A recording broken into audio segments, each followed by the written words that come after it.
Excellence, que j'invite à prendre la parole devant l'Assemblée.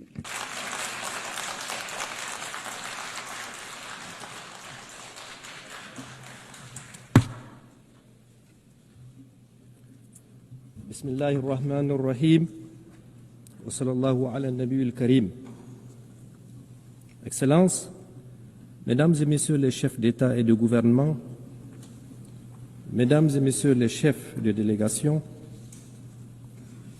Madame la Présidente, Mesdames et Messieurs, j'ai l'insigne honneur de vous délivrer au nom du peuple nigérien souverain les salutations et le message de son Excellence le général d'armée Abdrahmane Tchani, président de la République du Niger, chef de l'État. Permettez-moi tout d'abord de vous adresser, Madame la Présidente, mes sincères félicitations pour votre élection à la présidence de cette 80e session de l'Assemblée générale des Nations unies. Le Niger vous assure de son plein soutien dans l'accomplissement de votre mission. Je tiens également à saluer l'engagement et le leadership de votre prédécesseur dans la conduite de la 79e session. Madame la Présidente, Messieurs, avant de rentrer dans le vif du sujet, je voudrais dire que le Niger soutient le discours prononcé au nom de la Confédération des États du Sahel à cette même tribune par mon frère et ami, son Excellence Abdoulaye Maïga, Premier ministre du Mali, hier le 26 septembre 2025.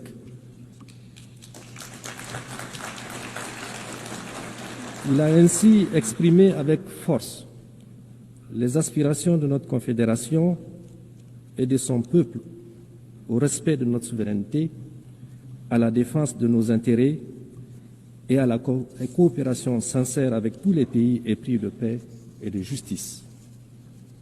Madame la Présidente, Mesdames et Messieurs, je tiens solennellement à exprimer ici la volonté du peuple nigérien souverain, à travers son gouvernement, à entretenir des relations amicales et de coopération avec tous les gouvernements et des peuples épris de paix et de justice. Cela dans le respect des valeurs et principes définis par la Charte des Nations Unies de notre souveraineté et de nos intérêts. Comment d'ailleurs peut-il en être autrement quand on sait que tout au long de leur histoire, les peuples de l'espace nigérien et du Sahel en général, riches de leur grande diversité sociale et culturelle, ont toujours su puiser dans leurs valeurs ancestrales pour tisser des liens séculaires et coexister harmonieusement entre eux et avec leurs voisins.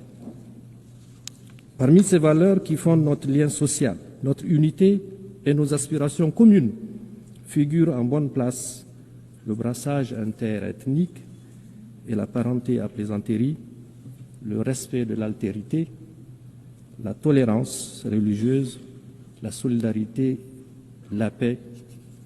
Tout au long de notre histoire, nous avons renforcé le brassage entre les populations Hausa, Zerma, Peul, Touareg, Kanouri, Gourmanché, Toubou, Arabe, Boudouma. Ce brassage nous a permis de créer des liens de sang et des alliances indestructibles entre les Nigériens. Madame la Présidente, Mesdames et Messieurs, vous pouvez le constater aisément, le peuple nigérien, les peuples du Sahel, donc, ont une grande tradition de vivre ensemble dans la diversité, la solidarité, la paix et la cohésion.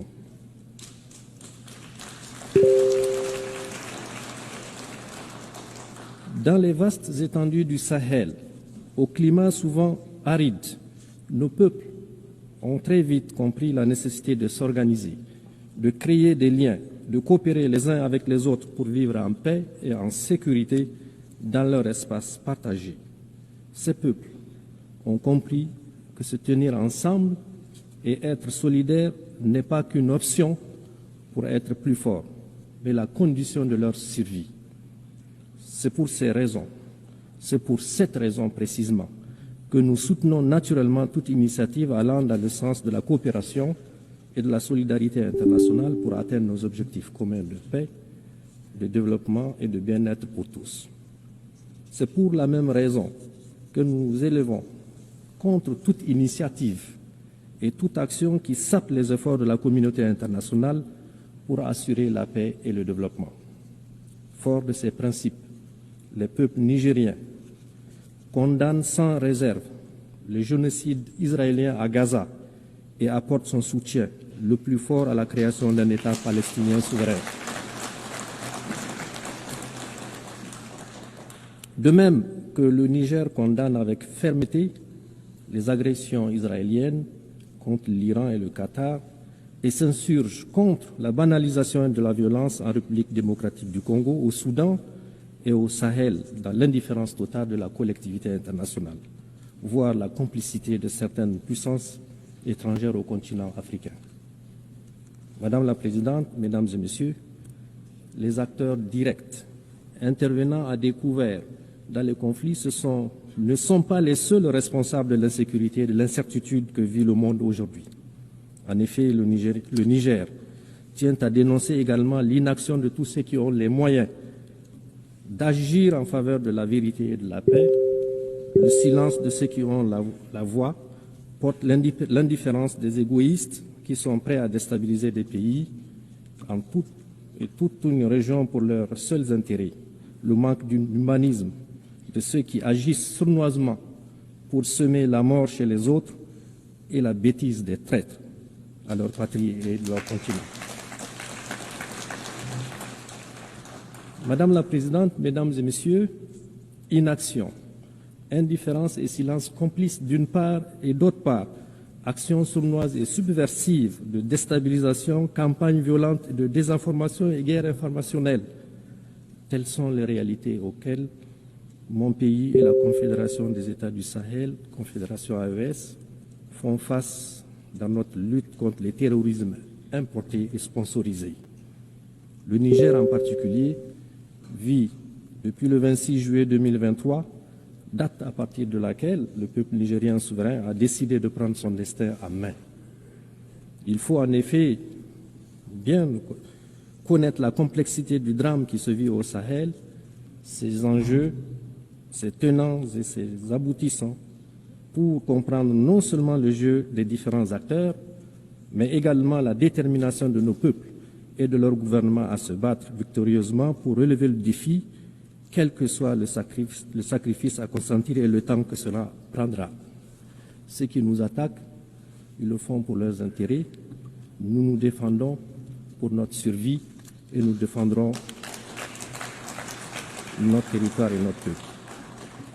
Madame la Présidente, Mesdames et Messieurs, le narratif habituel voudrait que l'on explique la situation au Sahel par la chute du régime du colonel Kadhafi en 2011 et l'effondrement de l'État libyen qui a occasionné le déferlement des groupes armés et le déversement de quantités importantes d'armes dans notre région.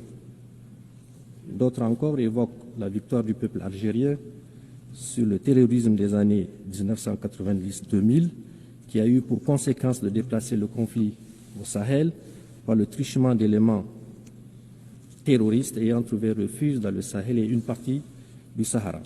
À cela, il faut ajouter le fait indiscutable qu'au fur et à mesure que les armées des puissances occidentales s'installent dans les pays du Sahel, notamment au Mali, au Niger et au Burkina, pour prétendument les aider à y faire face, l'on a assisté à une extension et à une densification tout aussi progressive du phénomène terroriste dans la région.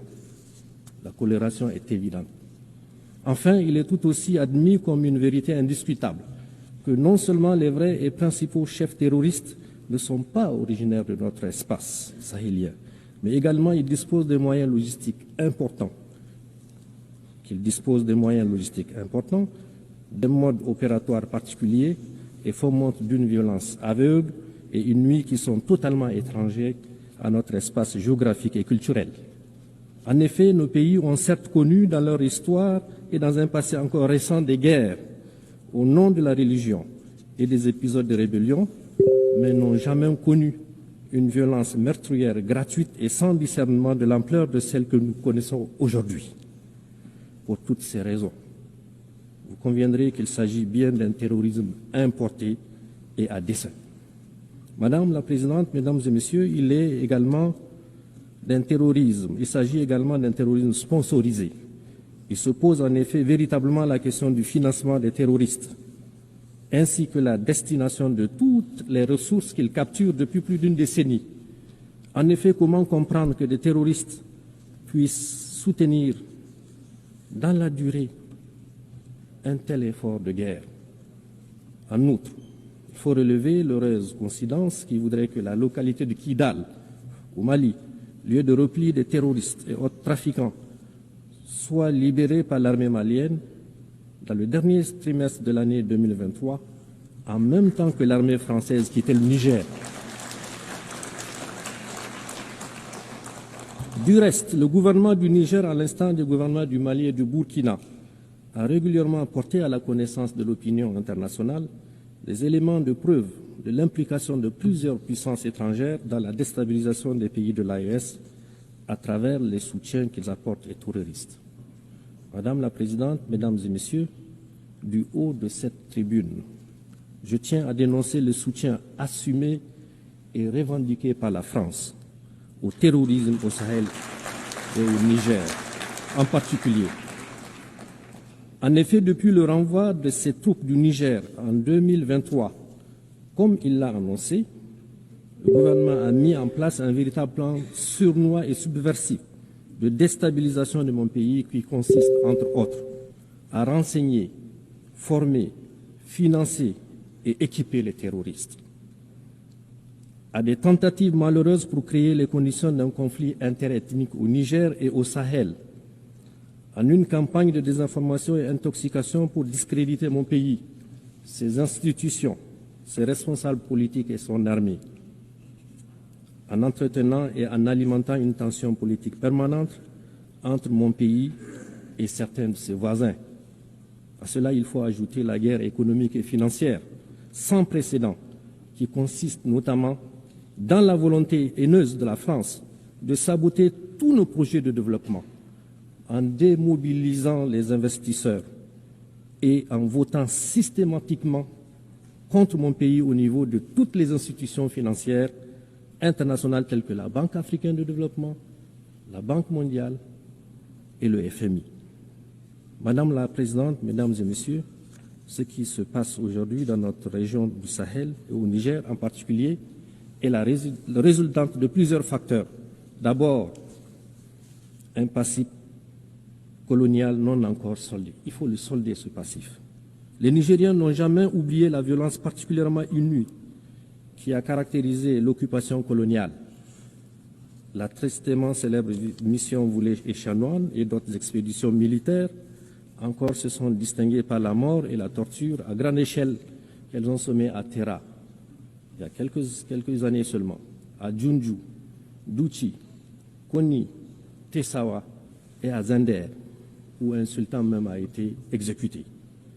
Madame la Présidente, Mesdames et Messieurs, du haut de cette auguste tribune, mon pays, le Niger, s'adresse à la conscience du monde pour montrer du doigt cette force hostile qui, depuis le XIXe siècle, ne désarme pas et mène encore de nos jours une guerre totale contre mon pays, comme en témoigne l'assassinat le 27 novembre 2021 à Terra des jeunes manifestants par l'armée française et la menace d'intervention militaire de la CEDEAO instrumentalisée par la France. Il faut appeler les choses par leur nom.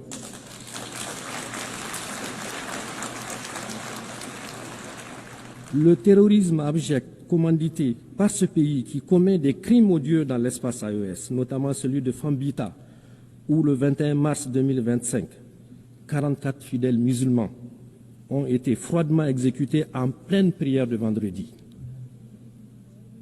Cette tribune m'offre aussi l'occasion de rendre un hommage et d'avoir une pensée pieuse pour tous nos soldats tombés et les civils assassinés par les balles de nos ennemis.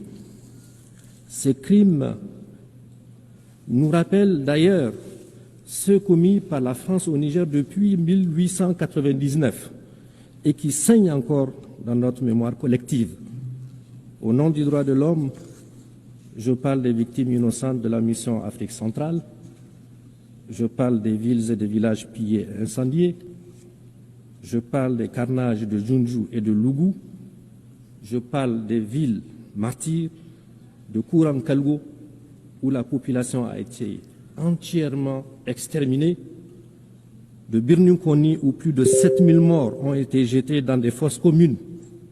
Je parle au nom des femmes enceintes, éventrées, et des fœtus jetés en pâture au charognard.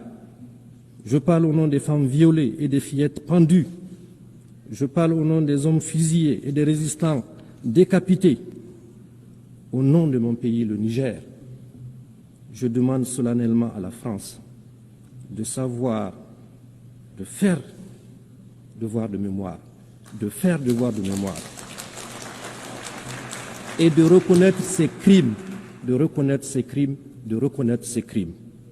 À ce sujet d'ailleurs, le général Tchani a mis en place une commission d'experts, d'universitaires et de scientifiques pour étudier cette période sombre de notre histoire et écrire l'histoire véritable de notre pays afin de rétablir les faits, de rétablir la vérité, nous réapproprier notre histoire et de donner à notre grand peuple toute sa dignité.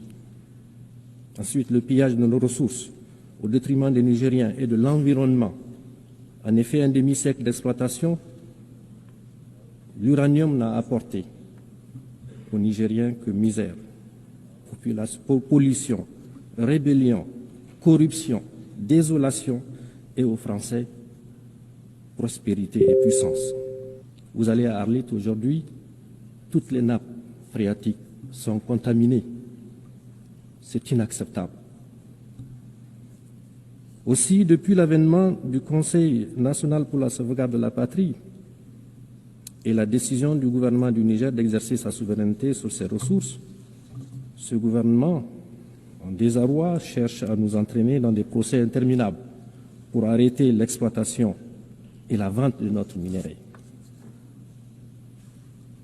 Madame la Présidente, Mesdames et Messieurs, j'aimerais cependant dire avec force que loin de briser notre élan, l'adversité à laquelle nous faisons face a renforcé notre conviction, notre détermination à combattre jusqu'à la victoire finale, Inch'Allah, les terroristes et leurs sponsors.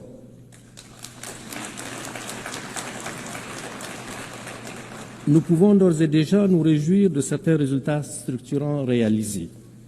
Ce que le peuple nigérien a réussi depuis le 26 juillet 2023, avec la prise de pouvoir par le CNSP, c'est d'inscrire notre pays dans une nouvelle trajectoire qui, cette fois-ci, est porteuse d'espoir.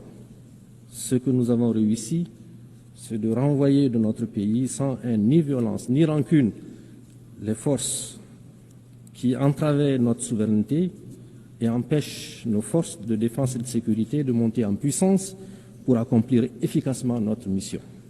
La doctrine des soldats nigériens, des militaires nigériens, on ne devrait recevoir aucun soldat sur notre territoire. C'est une mission qui nous revient à nous. Ce que nous avons réussi, c'est de dénoncer tous les contrats, textes législatifs, traités et conventions injustes qui ne vont pas dans le sens de l'intérêt de notre peuple et de notre pays. C'est un signal fort pour tous ceux qui ont l'habitude et l'intention de piller le Niger que désormais notre pays défendra ses intérêts sans complaisance et avec tous les moyens à notre disposition. Ce que nous avons réussi, c'est l'affirmation de notre souveraineté sur nos ressources naturelles longtemps spoliées et pillées par des puissances étrangères, avec la complicité, malheureusement, de certains de nos compatriotes. Ce que nous avons réussi, c'est l'unité de notre peuple sur des questions d'intérêt national. Désormais, tous les Nigériens regardent dans le même sens, dans la même direction, celle qui préserve l'intérêt supérieur de notre pays.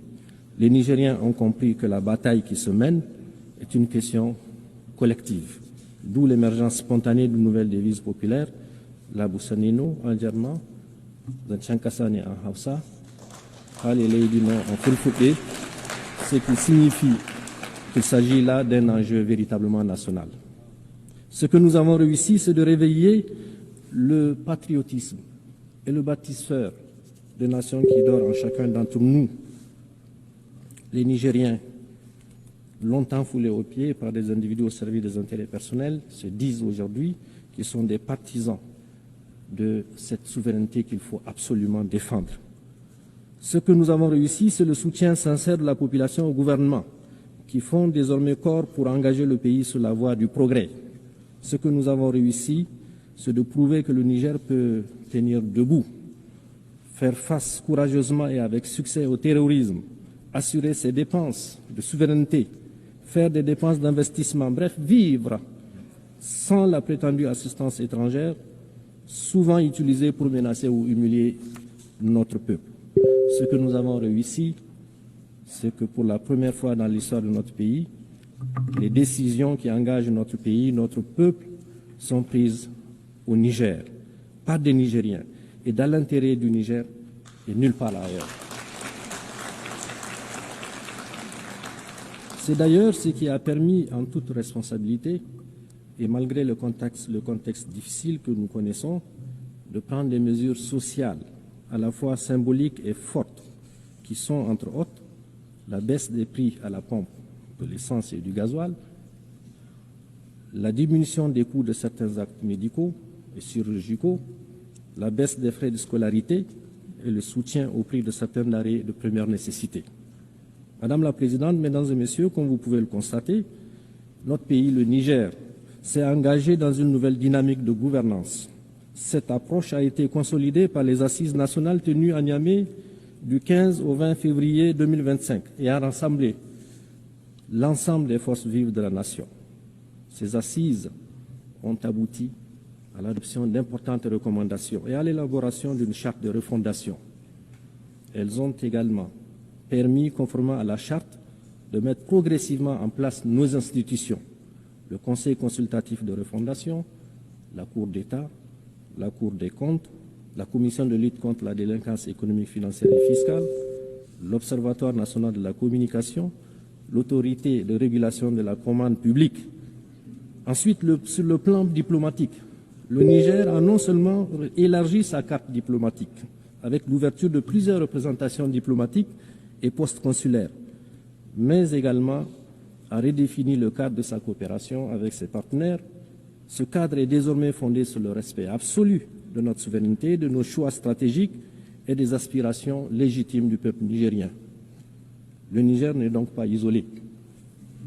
De même, le Niger s'est également engagé dans un vaste programme de production agricole visant à assurer l'autosuffisance alimentaire de ces laborieuses populations dans la mise en œuvre de milliers d'hectares de terres arables à travers la grande irrigation que le chef de l'État a demandé qu'elle soit une réalité. Les résultats auxquels nous sommes parvenus sont encourageants en un an de mise en œuvre. En effet, pour la première fois de notre histoire récente, le pays ne connaît pas de période de soudure. Cette période au cours de laquelle, généralement, l'aide alimentaire est sollicitée auprès de la communauté internationale. Notre ambition est que le Niger conquiert sa souveraineté alimentaire, Inch'Allah. Nous ne demanderons plus d'aide alimentaire pour nourrir nos populations.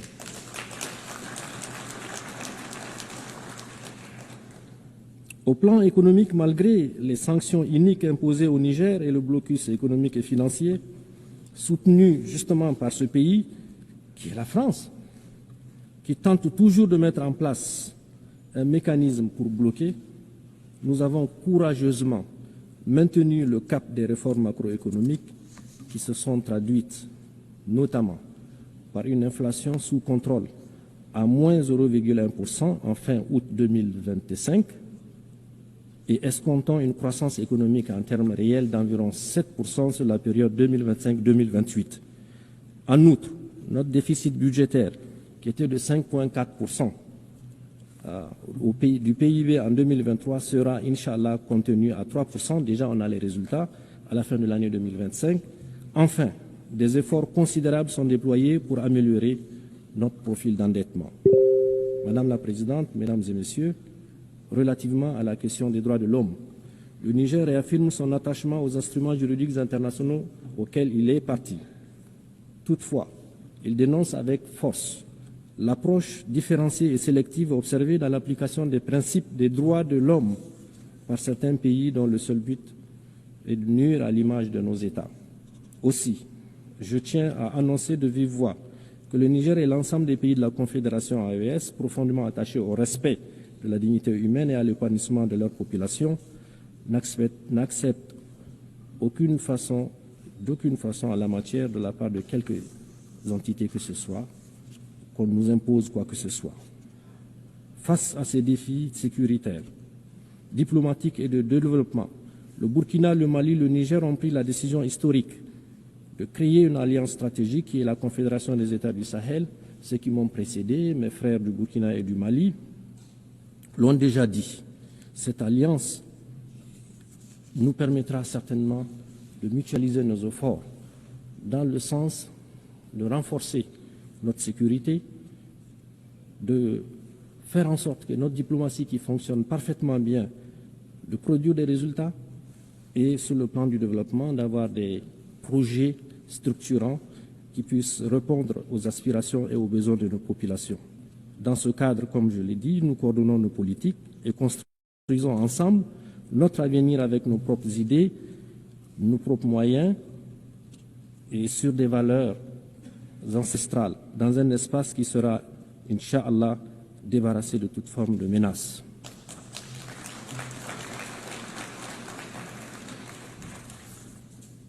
Pour conclure mon propos, je dirais que le Niger, terre millénaire aux confins du Sahara, fait face, de par son histoire et de sa géographie, à des adversités multiples. Il faut le dire, les effets du changement climatique, des sécheresses suivies des inondations qui rendent la vie de nos agriculteurs et éleveurs de plus en plus précaire, les défis de nos populations et le maintien d'une grande partie de notre jeunesse dans le besoin, malgré la richesse de notre sous-sol longtemps exploité par des puissances étrangères. Le terrorisme encouragé et financé par les puissances occidentales. Chaque fois que nous dénonçons les accords léoniens qu'ils faisaient signer pour continuer à exploiter nos ressources à leur guise.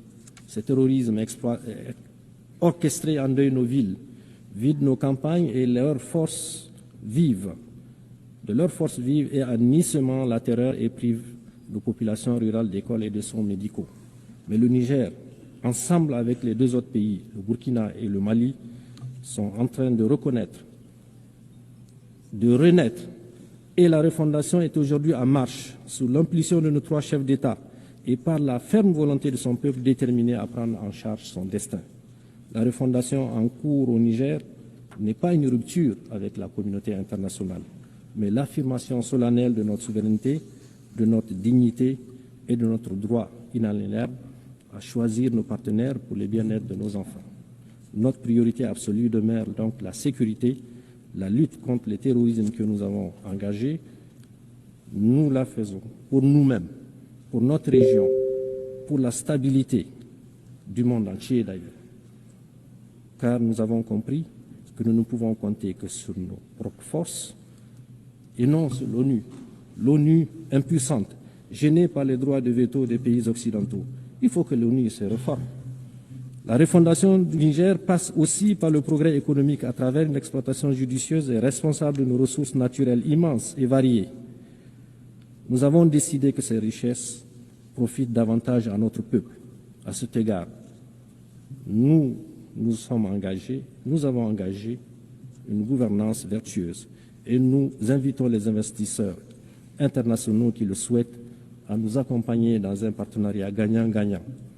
Nous tendons la main à tous les pays du monde qui croient en un partenariat fondé sur le respect mutuel, sur la justice et la solidarité. La refondation, c'est aussi et surtout assurer la sécurité et l'autosuffisance alimentaire dans notre pays. À cet égard, notre gouvernement mise sur l'agroécologie et la grande irrigation. Je le disais plus haut, compter sur nos propres moyens reste le credo du chef de l'État, le général Tchani. Madame la Présidente, nous croyons encore au multilatéralisme qu'on voit pour relever les défis globaux. Cependant, cette valeur doit être réformée pour être plus exclusive, inclusive et plus juste. L'Afrique doit avoir sa place, la place qui lui revient dans les instances de décision internationales, y compris au Conseil de sécurité. La voix de l'AES doit être entendue lorsqu'on discute de la paix dans le monde. Nous avons notre partition à jouer. Travaillons ensemble à bâtir. Travaillons ensemble à bâtir un monde plus juste, plus équilibré, plus résilient, Un monde où la sécurité n'est pas le privilège de quelques puissances, mais le droit de tous les pays, qu'ils soient grands ou petits. Un monde où la vie de chaque nation compte sans aucune discrimination et où les cris des peuples sont entendus. Mesdames et Messieurs, je vous remercie au nom de mon pays, le Niger et de l'AES.